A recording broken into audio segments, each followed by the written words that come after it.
कल एक उपासक, बहुत अच्छे उपासक हैं, कहीं बाहर से आते हैं, हम परिचय तो पूछते नहीं, पर उनकी दृष्टि से लग रहा था कि अंतर्मुख डूबे हुए हैं। तो उन्होंने कहा कि मुझे बहुत सूक्ष्म प्रश्न था कि मुझे कभी कभी ऐसा लगता है सबसे ज्यादा मेरे ऊपर कृपा है, तो इस बात का भी अभिमान।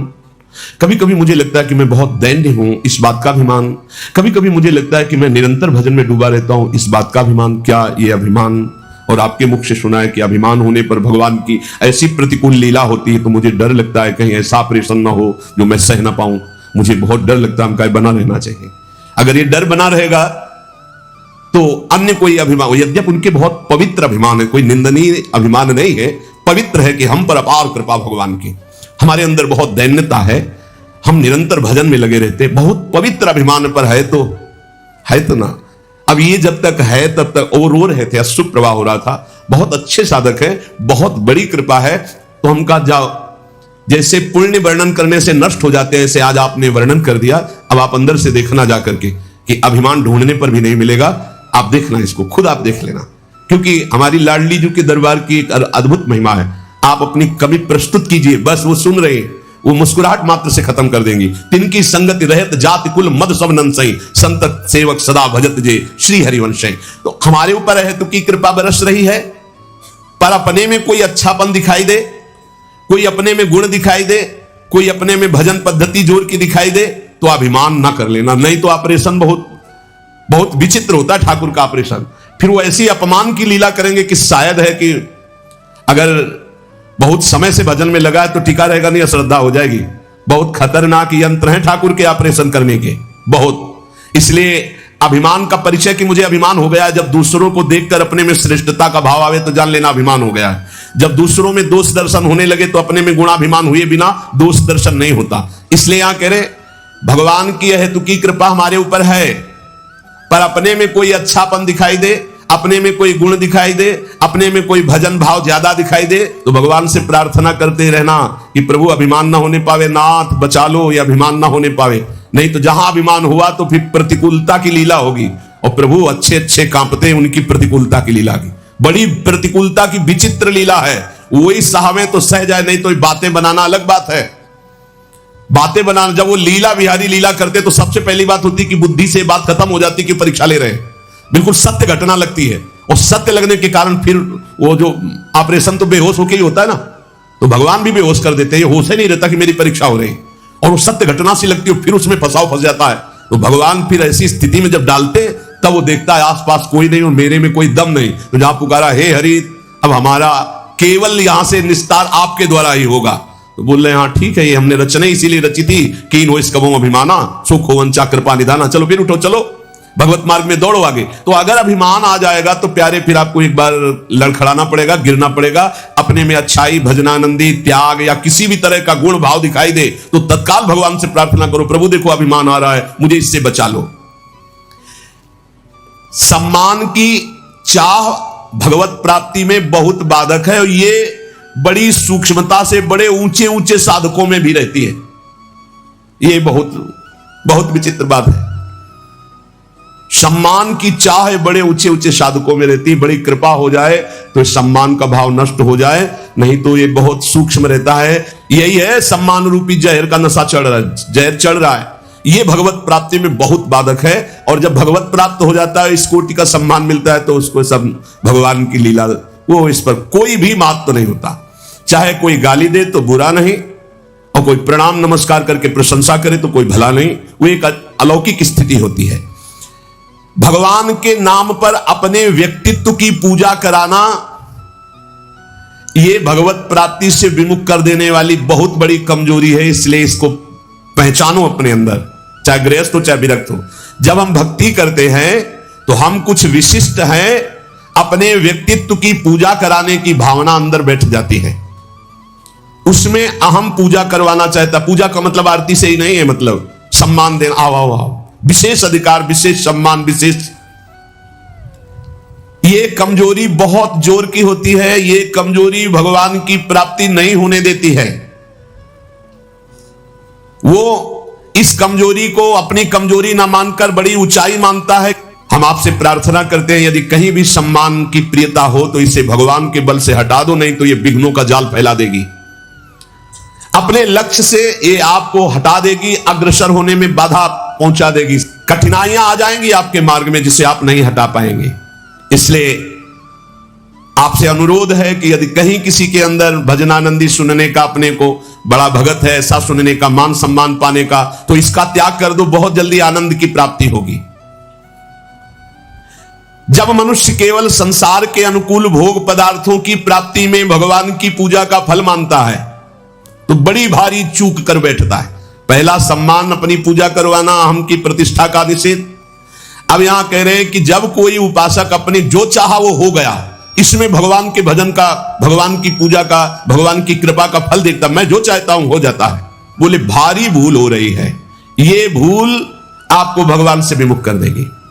भगवान की कृपा सभी पर, सभी अवस्थाओं पर बरसती है, पर जो अपनी अनुकूलता का भोग करते हैं, जिनकी बुद्धि अनुकूलता में भगवान की कृपा को तौलती है, वो माया के मोह बंधन में, भोगों में फंस जाते हैं। भोगों में फंस करके फिर उनका भजन लुप्त होने लगता है, फिर भजन मार्ग गुप्त हो जाता है। भजन मार्ग कहां प्रकाशित होता है? यहां हृदय में। हृदय में भजन मार्ग प्रकाशित होता है, बाहर दौड़ना भजन मार्ग नहीं। हृदय में अंतर्मुख होकर के निरंतर अपने परमात्मा चिंतन में लगे रहना। सबसे बड़ी गलती है भोगों की, मान की, अनुकूलता प्राप्त होने पर भगवान की कृपा मनाना। कभी मत मनाना, नहीं तो जहां प्रतिकूलता आई तो कोसने लगोगे प्रभु को।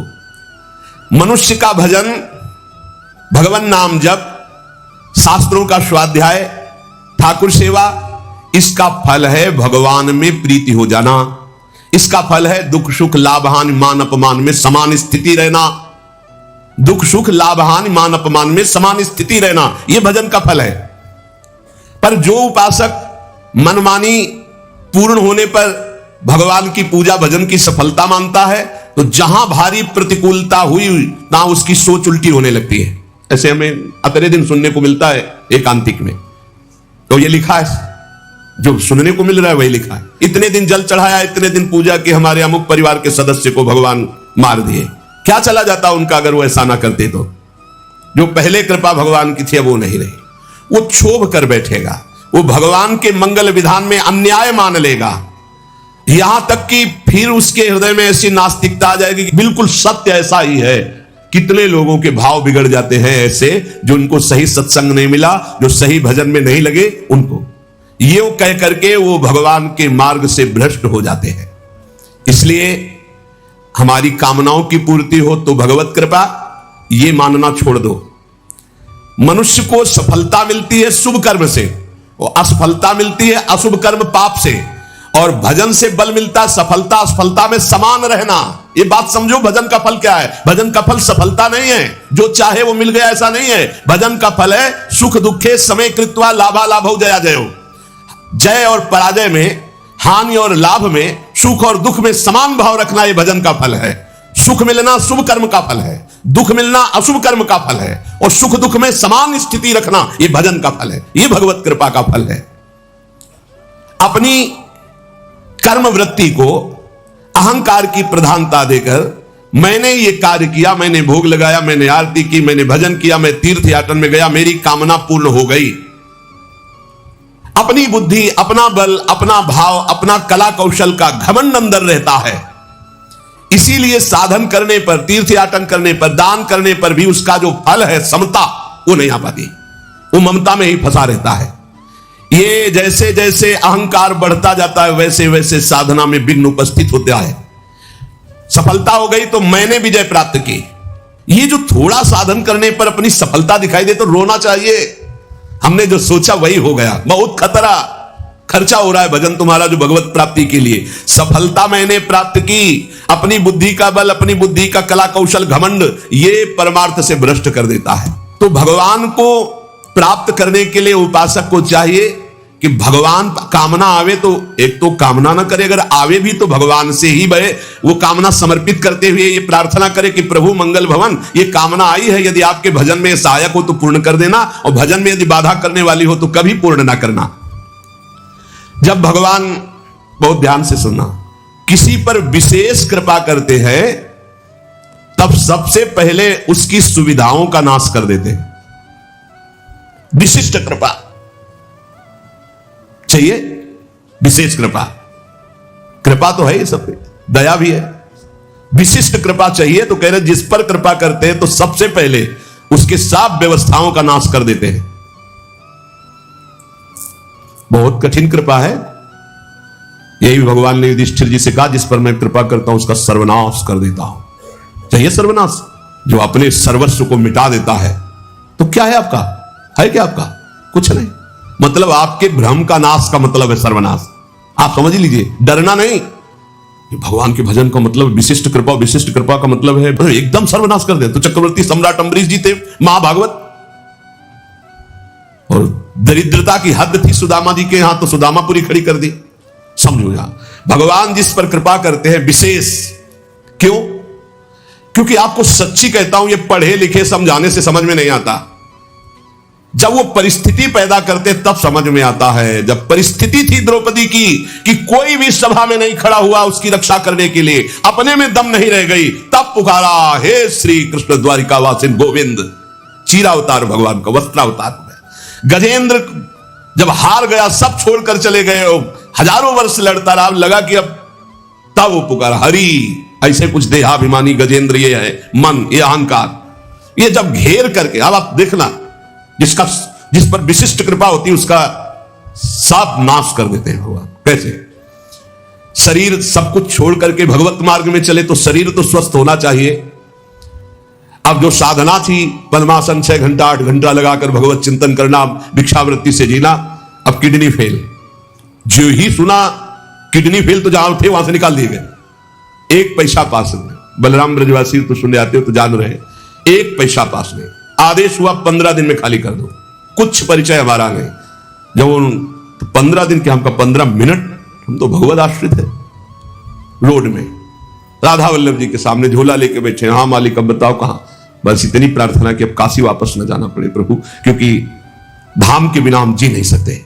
आप उस परिस्थिति को झांक भी नहीं सकते कि क्या स्थिति उस समय। अब साधन ये तो केवल भगवत कृपा से बैठे हैं, हम कोई थोड़ी बैठने लायक है। ये जो बैठकर सत्संग हो रहा है केवल कृपा से हो रहा है। किडनी बैठने लायक नहीं। वर्तमान में इस समय जैसे आग रखी हो ऐसे जल रही, पर उसका भान केवल श्री जी के प्रताप से नहीं। फेल किडनी से ऐसे नहीं बैठा जा सकता, इतनी देर बैठ करके प्रवचन किया जा सके, ये नहीं। ये सब अलौकिकता केवल कृपा से हो रही। सर्वनाश स्थिति, स्थान हटा दिया गया, शरीर अस्वस्थ, घोर अस्वस्थ, व्यवस्था पूरी भंग। अब लगा एक, अभी हम समझते थे हम शरणागत हो गए, बचपन से शरणागत हैं। शरणागति बचपन से शुरू हुई, आत्मसमर्पण, और वो होते होते होते होते तब समझ में आया कि अब आत्मसमर्पण पूर्ण हो रहा है। कैसे पूर्ण हो रहा है? अब कुछ नहीं बचा। शरीर का भरोसा गया कि साधना नहीं हो सकती, कोई कहीं कोई अपनापन नहीं। एक एक ऑपरेशन इतने आराम से हुआ कि हम तुम्हें कैसे बताएं। आराम, हर हमें कभी लौट कर जिंदगी में जन्मभूमि नहीं गए। जिस दिन से निकले आज तक कानपुर अस्पताल में गए थे, कानपुर से बहुत दूर ग्राम, कभी नहीं गए। लेकिन एक आशा, एक छोटी सी झीनी रेखा आशा की, कभी तो है ना भगवान उसका भी कोई नहीं तेरा। तो वृंदावन वृंदावन, हमें तुरंत ले चलो वृंदावन। वृंदावन आए और उसी समय से प्रण लिया, ये प्राण ये जीवन वृंदावन को समर्पित है। बस एक टूटी सी छत के नीचे हमें हितधाम में रहने को मिला। वो पत्थर टूटे, कभी भी गिर सकते थे। ऐसे छोटी सी, सीधा लेटो तो पैर नहीं, दीवार में ऐसे थोड़ा सिकुड़ना पड़ेगा, और अगर ऐसे लेटो तो बस पैर फैला के एक बीता, बस इतनी, आगे कोई बारिंदा नहीं, आगे कोई, वो तो बाद में। ऐसा कष्टपूर्ण जीवन।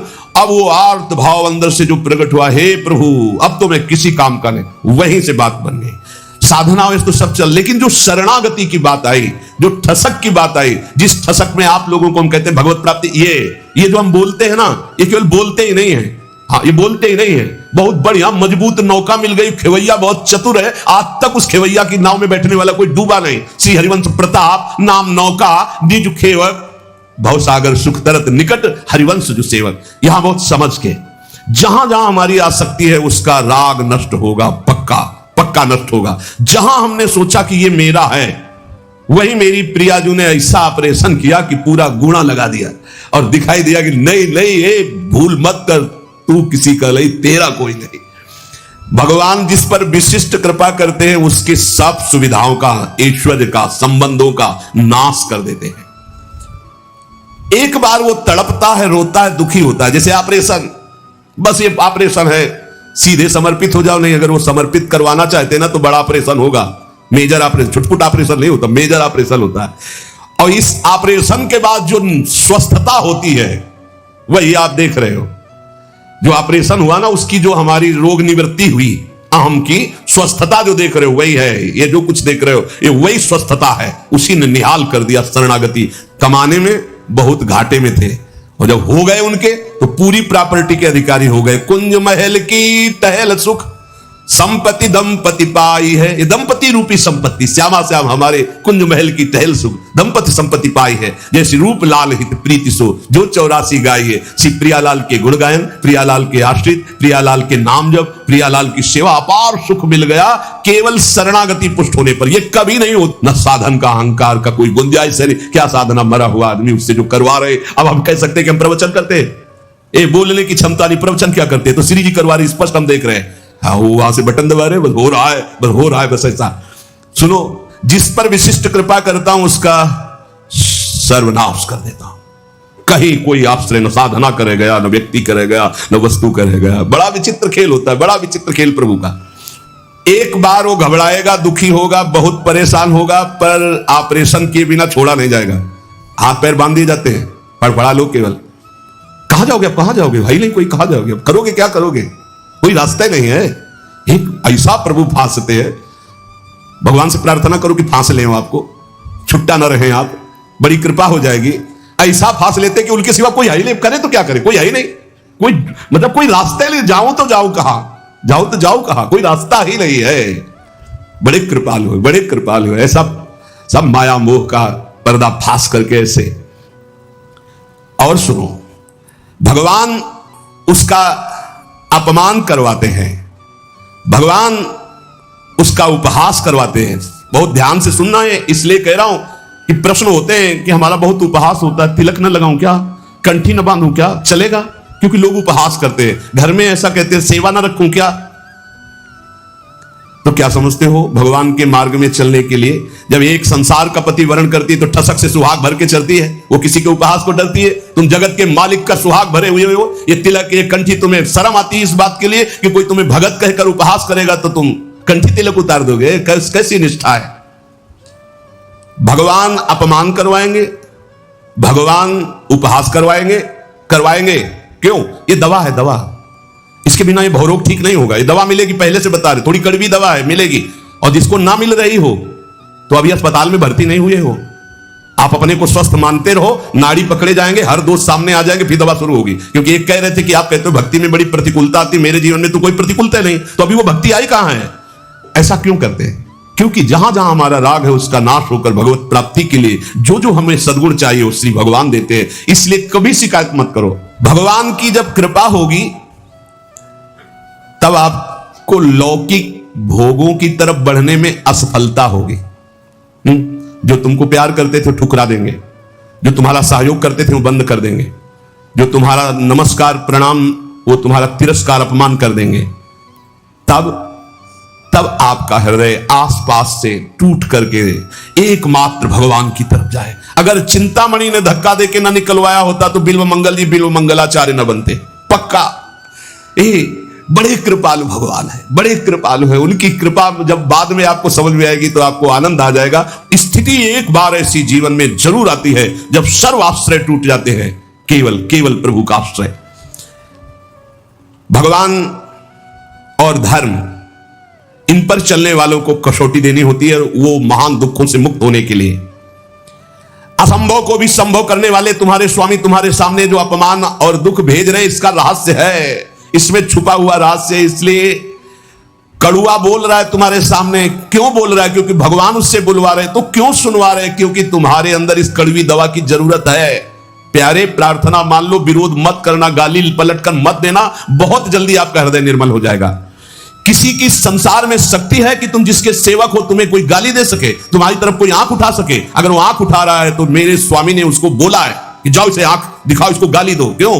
क्योंकि कोई है अंदर ऐसा जहरीला फोड़ा, उसका ऑपरेशन हो रहा है, दवा दे रहे भगवान। विश्वास कर लीजिए, भगवान की कृपा से तुम्हारे अंदर ऐसी स्थिति उत्पन्न होगी जो शब होगी, जो सारी सफलताओं को लांग कर परमानंद में डूब जाओगे। इसलिए उपासक केवल भगवान को देखे, जहां कोई अपमान हो रहा है, जहां कोई परिस्थिति, जहां कोई दुख है, जहां कोई तिरस्कार, जहां कोई भगा रहा है, उस समय देखे कि मेरे भगवान का विधान है, मेरे हरि का विधान है। जब तक प्रशंसा करने वालों के प्रति, आश्रय देने वालों के प्रति, अनुकूल भोग देने वालों के प्रति, बंधु बांधवों के प्रति, रिश्ते नातों के प्रति थोड़ा भी संबंध रहता है, तब तक भगवत शरणागति पूर्ण नहीं मानी जाती। पूर्ण भगवत शरणागति के लिए जगत का अपनत्व, बंधुत्व, रिश्ते, नातेदारी, अपनी क्षमता, अपनी महानता, इन सबको मिट्टी में मिलाना होता है, तब भव समुद्र से पार होकर वो परमानंद में डूबता है। लेकिन हम आपको ये सब डर लग रहा होगा आपको सुन के, तो मत डरना, क्योंकि हम प्रियाजू की शरण में हैं। समझ गए? हम पूरे चैप्टर को समझा करके और इसके बाद एक ऐसी टेबलेट देते हैं जिसमें आपको बिल्कुल दर्द नहीं होगा, क्योंकि हम प्रियाजू की शरण में हैं। भगवान जिस पर कृपा करते उन पर ऐसी करते, और हमारी प्रिया जो जिस पर कृपा करती है तो अवगुण करे समुद्र सम गणत न अपनो जानी, राई के सम भजन को मानत मेरु समान। और अगर महाराज जब हम इसकी परीक्षा लेंगे तो श्री जी कहते फिर हम आपकी परीक्षा लेंगे, तो महाराज कह देते नहीं पास तो प्रिया जी कहती आओ हमारे पास। हमारी तो बाजी जीत गई भाई, नागरी दासी जन्म जितायो बलिहारी बलिहारी, हमारी सब ही बात सुधारी, सुधार दी हमारी बात। श्री कुंज बिहारी ने श्री लाडली जी की शरणागति प्राप्त हो गई। यहां लाडली जी की शरणागति में परीक्षा नहीं होती। एक आपको अंदर की बात बता देते हैं, यहां इतनी अलबेली सरकार है, बस पास ही पास करती जाती है। परीक्षा ने कहूं न रिस कहूं, भूल हूं न हो सकी, रहत प्रसन्न सदा ये मुख हास्य। ये बस नाम चलाते रहना। श्री हरिवंश नाम सब सिद्ध सवै रसिक बिलसे नौ निध्य भुगताएं, दे ही न जाचही पोषण भरन न चिंत कराएं, श्री हरिवंश विभो बिलसाएं श्री वृंदावन की माधुरी। मेरी महारानी जो जिनके अधीन श्री हरि है, उनका स्वभाव है वो न परीक्षा लेती है और न वो रोष करती। कहीं आपको प्रमाण नहीं मिलेगा। परीक्षा नहीं लेती, रोष नहीं करती और भूखा नहीं रहने देती, और कभी भी किसी भी परिस्थिति में घबराहट नहीं आने देती। वो एक अलौकिक आनंद, एक अलौकिक समर्पण, एक अलौकिक, हमारा समर्पण क्या, उनका समर्पण, वो कितना समर्पित है। इसीलिए हम कहते हैं कि हमारी तो जीवन की बाजी जीत गई। नहीं, महाराज ऐसी ऐसी जिस पर मैं प्रसन्न होता हूं उसका सर्व, ये समझना बहुत कठिन है भाई, बहुत कठिन है। और महारानी जो हर समय प्रसन्न नहीं रहती, जिस पर मैं प्रसन्न होता हूं, जिस पर मैं कृपा दृष्टि करता हूं, और हमारी श्री जी कृपालुता, दयालुता, करुणा की समुद्र है। कभी भी कैसे पापी क्यों न हो, हरिवंश नाम जो ले, अलक लड़ेती रीझ के महल खवासी दे। ए भाई, इसीलिए राधा राधा राधा राधा राधा ये पिता है, ये कभी भी चपत लगा सकते हैं, लेकिन अगर माता के आंचल में छुप गए तो वो ऐसे करके फिर ऐसे जब देखती है तो पिताजी भी मुस्कुरा के वापस हो जाते हैं। ये होता है ना, अनंत माताओं का वात्सल्य हमारी प्रियाजू में है। लालजू कहते बहुत ही उद्दंड है, गीता में समझाया, भागवत में समझाया, समझता ही नहीं है, संत गुरु वाक्यों से समझाया फिर भी नहीं समझ रहा, अब इसको दंड देना पड़ेगा। तो श्री जी कहती है अच्छा, ये राधा राधा कहता मेरी शरण में फिर भी अनुलिख्या अनंतान तदप राधा मत रजिस्टर फाड़ दो, इसका रजिस्टर फाड़ दो, इसका रजिस्टर नहीं रहना चाहिए, क्योंकि ये श्री जी का शरणागत। विश्वास कर लो हमारी बात पे, हम किसी ठसक पे बोल रहे हैं, किसी कर्तव्य भाव में नहीं, ठसक पे बोल रहे हैं। महारानी जी की शरण में जो है, लाल जो महाराज निहाल कर देते हैं, अपने शरणागतों से भी बढ़कर निहाल। इसीलिए न देवैर न ब्रह्माद्यैर न खलु हरिभक्तैर न सुहृदा दिव्य यद्वै राधा मधुपति रहस्यम सुविदितम। ये वृंदावन की महारानी जी के अद्भुत महिमा, हम सब उनकी शरण में है। और ये दो नहीं है, एक ही है, पर ये दो रूप धारण किए हुए, एक रसदात्री और एक रस धारण। लालजू महाराज रसपान करने वाले, रस धारण करने वाले, और रसदात्री श्री प्रिया जो एक ही तत्व दो रूप। तो महान करुणा समुद्र श्री लाडली जो महाराज है। किसी ने कहा कि राधा राधा तो ब्रज में सफल हो सकता है, बाहर इतनी आधुनिकता है कि राधा नाम में प्रीति होना संभव है। यदि आप ब्रज से संबंधित नहीं हो तो राधा नाम सुनने को ही नहीं मिलेगा, राधा नाम का परिचय नहीं मिलेगा। और अगर परिचय मिल गया तो जहां भी हो आप, आपका संबंध हो चुका है राधा नाम से, आप खुद देख लेना इसका प्रभाव राधा नाम का। निरंतर राधा नाम रटने का अभ्यास करो, श्री जी की शरण में रहो, महाराज की हिम्मत नहीं की परीक्षा ले सके। चाह भगवत मिलन की तभी मानी जाएगी जब केवल भगवत मिलन में ही आप राजी रहें। अन्य कोई मान प्रतिष्ठा, रुपया, पैसा, लाभ, सुख, इन पे आपकी हृदय की वृत्ति राजी न हो, उसे कहते हैं भगवत मिलन की चाह। जब चाह हृदय में भगवत मिलन की होती है तो उनके बिना जीना कठिन हो जाता है। सच्ची चाह का स्वरूप होता है अनिवार्य, अत्यंत आवश्यक, उसकी पूर्ति होनी ही चाहिए, नहीं मैं जी नहीं सकता। ये भगवत प्राप्ति की चाह देखो किसके हृदय में है। भारी प्रपंच छाया हुआ है चित्त में। जो कंचन कामनी विजयी हैं वो भी कीर्ति में लड़खड़ा के गिर जाते हैं, मान प्रतिष्ठा में गिर जाते हैं। हमारा नाम रोशन हो जाए, हमारा नाम का कीर्ति हो जाए, प्रकाश हो जाए, बहुत बड़ी हानि। इस स्वाप्निक जगत में अपनी यश कीर्ति चाहना मानो भगवान की चाह को मिटाने का पूरा रास्ता जो तय करके आए, उससे आपके जीवन में चाह प्रकट हुई, आपने नष्ट कर दिया। मान कीर्ति प्रतिष्ठा कोई भी चाह ना रह जाए। अनिवार्य अब जीवन का एक ही विषय है कि भर नेत्र प्रभु को देख लूं। उस एक परमात्मा के सिवा, प्रभु के सिवा, प्रियालाल के सिवा कहीं कोई वस्तु व्यक्ति स्थान में हमारा मन राजी ना हो तो माना जाएगा कि भगवत प्राप्ति की चाह उत्पन्न हुई है। पहले हमको अन्य चाहें नष्ट करनी होंगी। जब प्रेमी अपने प्रीतम इष्ट देव के बिना जीना मुश्किल हो रहा है, अब नहीं जी सकता, प्राण निकल जाएंगे यदि नहीं मिलेंगे, तो इष्ट देव को विवश होकर अव्यक्त से व्यक्त होना पड़ता है। वो हैं यही, पर वो विवश तब होंगे जब जीना मुश्किल हो जाएगा। मदन टेर में एक संत रहते थे जो बाह्य नेत्रों से रहित थे, जिसे नेत्रहीन कहा जाता है, लेकिन वो वास्तविक अंधे नहीं थे। वो वास्तविक ज्ञान नेत्रों से, प्रेम नेत्रों से परिपूर्ण थे। 20 वर्ष हो गए थे प्रियालाल की आराधना करते, वृद्धावस्था हो गई थी। अब उनको एक एक मिनट भारी पड़ने लगा कि प्राण निकलने का समय आ रहा है और प्रियालाल का साक्षात्कार नहीं हुआ। मैं तो दोनों तरफ से गया, बाहरी नेत्र है नहीं, अंदर के नेत्रों में झलक नहीं रहे तो जीवन व्यर्थ, चिल्ला चिल्ला कर रोना आया। जब हम प्रभु के प्रीतम के मिलन की चाह से युक्त हो जाते हैं तो एक एक क्षण जीना मुश्किल हो जाता है। वो विकल होकर रोने लगे और विकल होकर कहने लगे कि हमें लगता है ये सांवरे सरकार बहुत कठोर हृदय के हैं, इनके संग से हे लाडली जो आप भी कठोर हो गई। वैसे तो आपका स्वभाव है करुणा में, दया में, पर संग दोष आपको अंदर आ गया। ये लाल जो कठोर हृदय कर लिए तो आप इनके संग से आप कठोर हो गई हैं, नहीं तो आप तो दया करुणा प्रेम की समुद्र हैं। ऐसे विलाप करके रो रहे थे। प्रियालाल का जहां नाम चलता है, लीला गायन होता है, वहीं प्रियालाल विराजमान रहते हैं। नाम बाणी जहां श्याम श्यामा तहां, नाम बाणी सुनत श्याम श्यामा सुबस, नाम बाणी निकट श्याम श्यामा प्रगट। विश्वास करो, जब आप नाम जप कर रहे हो तो प्रभु आपके पास हैं। जब आप लीला गायन कर रहे हो, वाणी जी का गायन कर रहे हो तो प्रभु सुन रहे हैं। अब उनको तो पता नहीं था, श्री जी सुन रही थी वहीं पास में, भूल गई, अपने आप को भूल गई। ऐसी करुणामयी है परम कोमल चित, जैसी हरिवंश परम कोमल चित, चपल चली शीघ्रता पूर्वक बाबा के पास और बाबा को पकड़ के कहा मैं कठोर ना है। लालजू ने कहा छुप छुप के आनंद ले रहे थे भोरी प्रियाजू ने तो भेद ही खोल दिया, तत्काल पकड़ लिया। कौन हो तुम? अपार आनंद हो रहा है।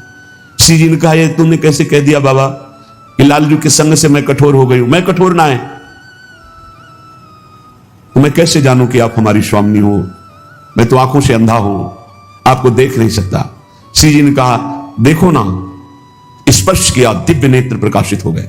देखा सामने मंद मंद मुस्कुराते हुए लालजू की बहुत चतुर हो बाबा। लाडली जो इतनी भोरी है कि समझ नहीं पाई तुम्हारी चतुरता और वो अपने को रोक नहीं पाई और तुम्हें स्पर्श किया। जब लाडली जू को देखा चरणों में साष्टांग लौट गए। प्यारी जू अब मेरे नेत्र अंधे कर दो, बस मुझे और कुछ नहीं देखना। आपको देखा बस इसी को बसाकर मैं अब कुछ नहीं देखना चाहता। यहां हम इस प्रसंग से ये देखते हैं कि जब हमारे हृदय में मिलन की भारी व्याकुलता होती है उससे पहले हमारे प्रभु हमारे पास विराजमान होते हैं। बस मिलन की व्याकुलता होना ही उनके साक्षात्कार का उपाय है। और ये होता है खूब लीला गुण गायन, नाम जप, अन्य चाहों को मिटा दिया। सच्ची चाह में कोई कामना अन्य नहीं रह जाती। यदि हमें प्रभु से कुछ चाहिए तो अभी प्रभु के दर्शन की चाह नहीं है। प्रभु से कुछ चाहिए, अनुकूलता चाहिए, समस्या हट जाए, विपत्ति हट जाए, शरीर स्वस्थ हो जाए, कुछ भी चाहिए तो अभी प्रभु के दर्शन की लालसा प्रबल नहीं हुई है। जब कुछ लेने की लालसा ना हो और वो दे तो भी लेने की लालसा ना हो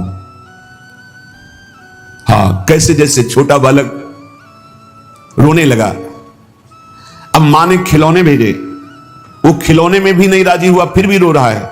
मां ने किसी और को भेजा, फिर भी राजी नहीं हुआ, तब मां अपनी गोद में ले लेती। ऐसे लोक लोकांतर की भोग सामग्री हमारे प्रभु हमको दे तो भी उसमें हमें राजी नहीं होना। हमें भोरी सखी की तरह मान कर जाना है। भोरी सखी सेवा कुंज में जो चने बंदरों को डाले जाते हैं, बंदर जो खाद के छोड़ देते हैं, उन्हें ठुड्डियां कहते हैं, उनको बीन करके यमुना जी के पावन पुलिन में बैठ करके उनको पा करके रात दिन श्री जी को पुकारते। श्री जी को नहीं रहा गया, राधा वल्लभ जी के पूज्य गोस्वामी जी को स्वप्न में आदेश किया, मेरी प्रिय भोरी सखी यमुना किनारे विलाप करती रहती है, रोज मेरी थाल से उनको प्रसाद भेजिए।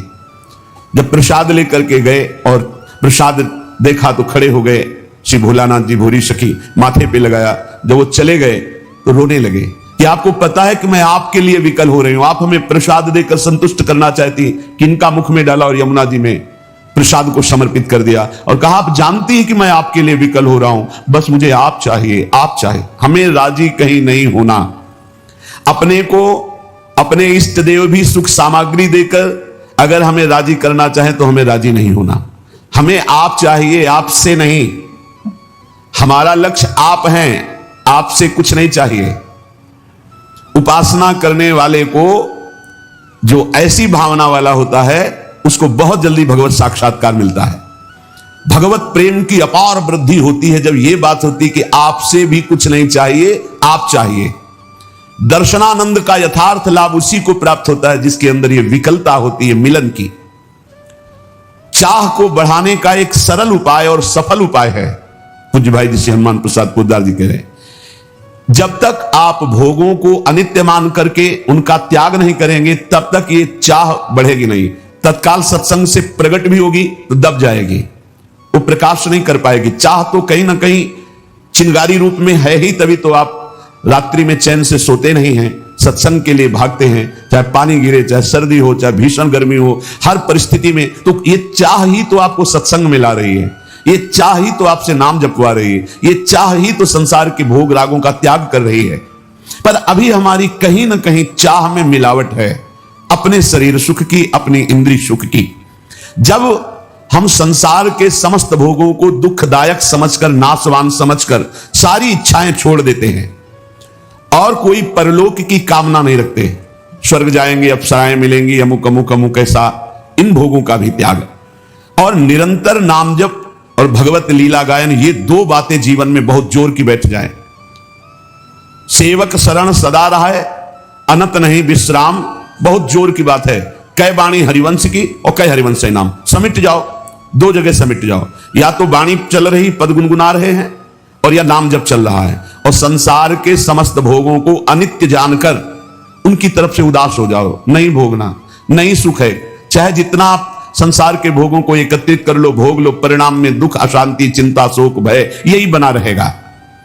जब उपासक समस्त भोगों की वृत्ति का त्याग करके एक एक वृत्ति से भजन करता है, भगवत चिंतन करता है, भगवत लीला गुणगायन करता है, तो उसके अंदर विरह प्रकट होता है। ये आग होती है, आग, विरहाग्नि।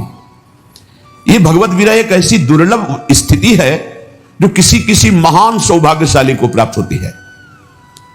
ये सबको प्राप्त नहीं होती है, सबको हो सकती है, पर इस कोटि का त्याग कोई नहीं कर पाता। बहुत आश्चर्य होता है, जिन भोगों के लिए बड़े बड़े वैरागी डरते रहते हैं कि कहीं हमें पतित न कर दे, सत्संग और नाम जप का प्रभाव ऐसा कि हमने कई ऐसे गृहस्थ परिवार देखे हैं अपने संपर्क में हैं, शिष्य जन हैं और आजीवन ब्रह्मचर्य का नियम लिए हैं। सब परिवार सुख भोगों का त्याग करके बलिहारी है उनके ऊपर अपार कृपा, पर अभी कहीं किसी राग में टिके हुए हैं जिससे विकलता नहीं आ रही। कोई न कोई आंतरिक राग है, उसको छोड़ दो तो विकलता आ जाए। कह रहे हैं ये परम सौभाग्यशाली किन्हीं उपासकों में ये विरह प्रकट होता है। विरह स्थिति, बिना विरह के संयोग सुख का अनुभव नहीं होता। जो लोग ये समझते हैं कि इस प्रेम मार्ग में विरह नहीं, तो आप भोरी सखी के पद पढ़ के देखो कैसा विरह है। विधि निषेध की परवाह नहीं शास्त्र की। प्रेमी का बस एक ही स्वभाव बन जाता है, उनकी याद करके रोना। वृंदावन धाम है, यहां की यही रीति है।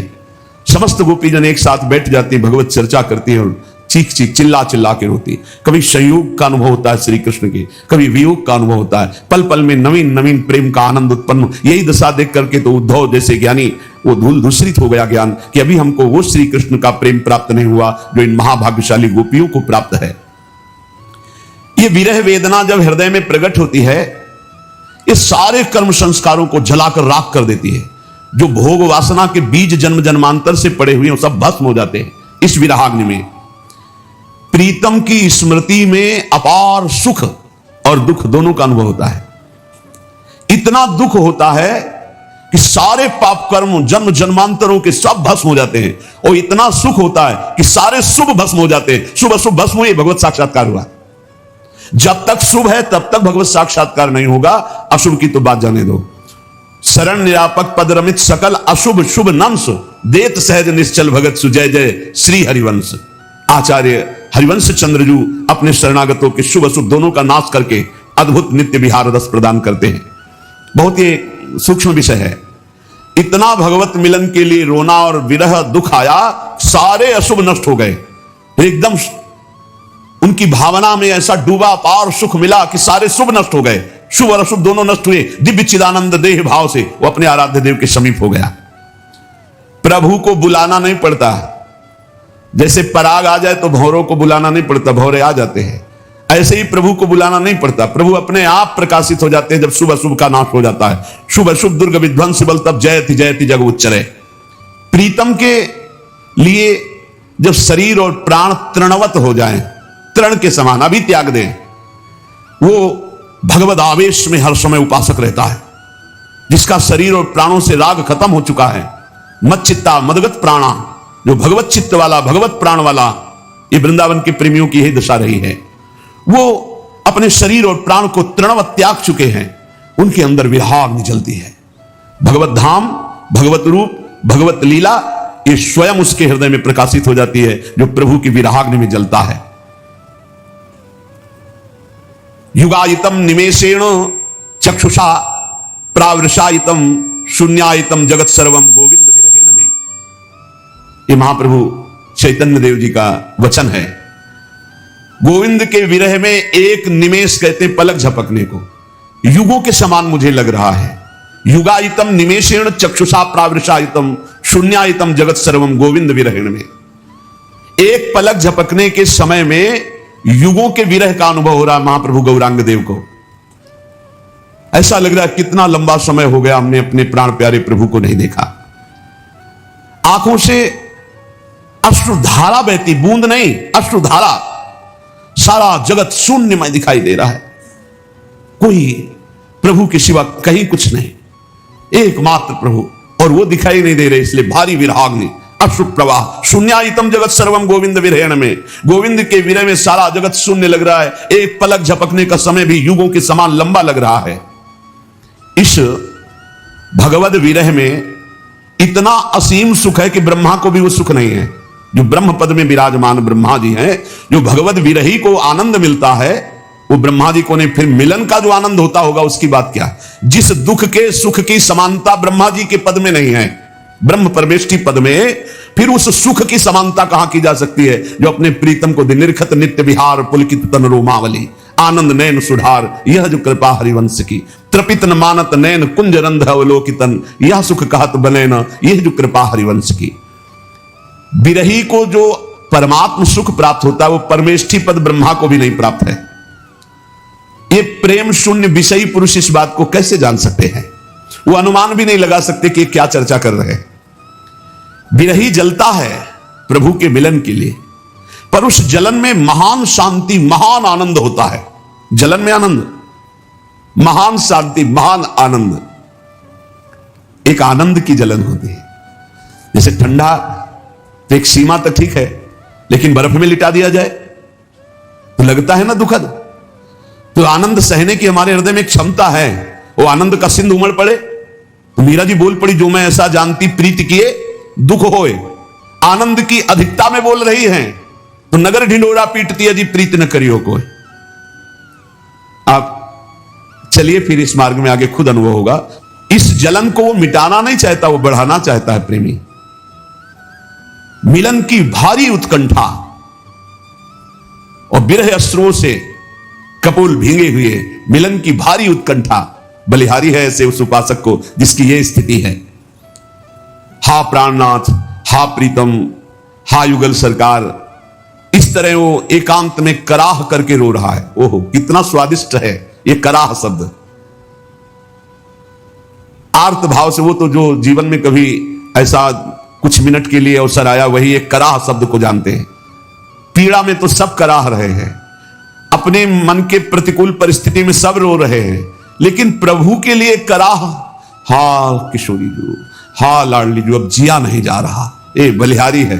ऐसे उपासक से वायु स्पर्श करके अन्य शरीरों को छू जाए तो निष्पाप कर दे, ऐसे महान पवित्र होते हैं।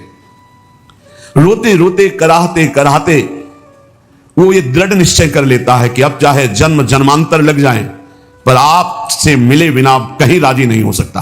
ये दृढ़ निश्चय, मैं तुम्हारे विरह में हर जन्म लूंगा, हर जन्म में भर भर कर रो रो करके मैं आपको पुकारूंगा, हृदय भर करके रो करके पुकारूंगा, तुम्हारे वियोग की आग में जलता रहूंगा, पर किसी भी विषय या किसी भी व्यक्ति से मैं कभी संतुष्ट नहीं होऊंगा। बना रहे हमेशा यह विरह दुख दीवाना, मैं जानता हूं इसमें कितना आनंद मुझे है। ये विरह कभी मिटे ना, मैं आपके लिए सदैव तड़पता रहूं, इस तड़पन में कितना आनंद है मेरा हृदय जानता है। भगवत प्रेम का पागल वो विरही अपने प्रीतम के सिवा किसी से कोई परिचय नहीं रखना चाहता, जानता ही नहीं, और परिचय को कोई आ जाए तो पहचानता नहीं। वो अपने को सदा सदा के लिए आराध्य देव को बेच देता है। अब मेरे तो गिरधर गोपाल, दूसरो न कोई, दूसरो न कोई। जब ब्याह होकर के मीरा जी का प्रथम रात्रि मिलन का समय लोकवत, उन्होंने राणा जी से यही कहा कि आप स्पष्ट मेरी बात समझ लीजिए, मेरा ब्याह हो चुका है, बचपन में ही मेरा ब्याह गिरधर के साथ हो गया है, और यह शरीर गिरधर की अमानत है, आप इसे कभी स्पर्श मत करना। बहुत विवेकी थे, बहुत सौभाग्यशाली थे जिनको मीरा जी के बाह्य प्रगट पति बनने का सौभाग्य मिला। हाथ जोड़कर चरणों में प्रणाम करके खड़े हो गए और कहा, आज मैं ये वचन देता हूं कि एकांत में तुम हमारी गुरु होगी और हम तुम्हारे शिष्य, हमारा गुरु शिष्य का बर्ताव होगा, और व्यवहार में आप पत्नी का व्यवहार करेंगी जिससे आपको अनुकूलता परिवार से मिलती रहे। उनका ऐसा ही होगा। एकांत में वो सदैव गुरु की भांति मीरा जी की आराधना करते थे। प्रेमी किसी को अपना मानता नहीं, और जो अपने होते उनको पहचानता नहीं। केवल मेरे तो गिरधर गोपाल, दूसरो न कोई, जाके सिर मोर मुकुट मेरो पति सोई, मेरे तो गिरधर गोपाल दूसरो न कोई। उनके चरणों में बिक जाता है। देखो कहां बिके हैं अपने लोग, रुपया में राजी, परिवार में राजी, भोगों में राजी, नाना प्रकार के शरीर आराम सुख व्यवस्था में राजी। वियोग की ज्वाला में जलता हुआ उपासक इस निष्ठा को प्राप्त हो जाता है। आश्लिष्य पादरताम पिनष्टुमा, मदर्शनान मर्महताम करो तुवा, यथा तथा वा विदधातु लंपटो, मत प्राणनाथस्तु सएव ना परः। वो चाहे मुझे अपने निज जान करके गले लगा ले, या वो मुझे पैरों से मारकर, चरण मारकर ठुकरा दे, तो चल मेरे योग्य नहीं। आश्लिष्य वा पादरताम पिनष्टुमा, ये मेरी विराग्नि में जलने वाली निज जन है ऐसा जानकर गले लगा ले, या चरण मार के ठुकरा दे, तू मेरे योग्य नहीं। पादरताम पिनष्टुमा मदर्शनान मर्महताम करो तुआ, कभी मुझे दर्शन न दे। उनकी विराग्नि से मेरे मर्म स्थान जलते रहे, परंतु यथा तथा वा विदधातु लंपटो, मत प्राणनाथस्तु सएव ना परा, पर मेरे प्राणनाथ आप ही रहोगे, दूसरा नहीं। चाहे मुझे लात मार के टुकरा दो, या अपना जानकर गले लगा लो, या कभी दर्शन न दो, मेरे मर्म स्थानों को विराग्नि जलाती रहे, पर मैं आपको ही अपना प्राणनाथ मानूंगा। माना है, मानते रहेंगे, आप जैसा चाहो वैसा व्यवहार करो। ऐसी निष्ठा आ जाती है उपासक के हृदय में। आपको यदि कभी भी ऐसा स्वाद मिला है तो आपका हृदय बहुत पवित्र हो रहा है। क्या स्वाद?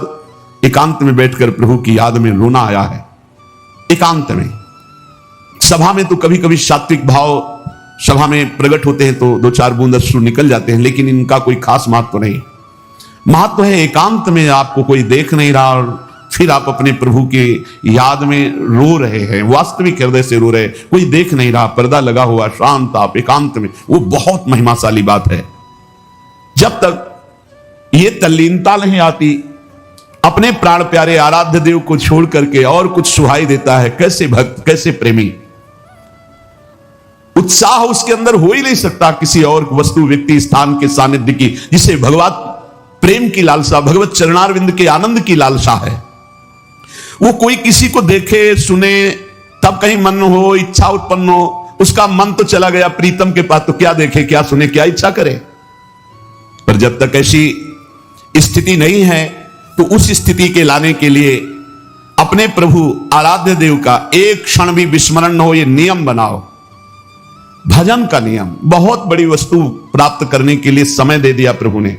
सच्ची कहते हैं, समय दे दिया, इससे बड़ा। पूज्य पंडित गया प्रसाद जी महाराज कहते हैं, ये अगर लाला ने तुम्हें भजन करने का समय दे दिया तो अब इनसे और कुछ मत मांगना, इनके पास और कुछ नहीं है। भजन करने का समय दे दिया, बहुत बड़ी कृपा होगी, भजन कर लो। एक क्षण भी ऐसा ना जाए जिसमें आपने उनका स्मरण न किया हो। पहले बताया कि चाह, ऐसी चाह जिसमें कोई चाह नहीं, उसी चाह से विराग्नि।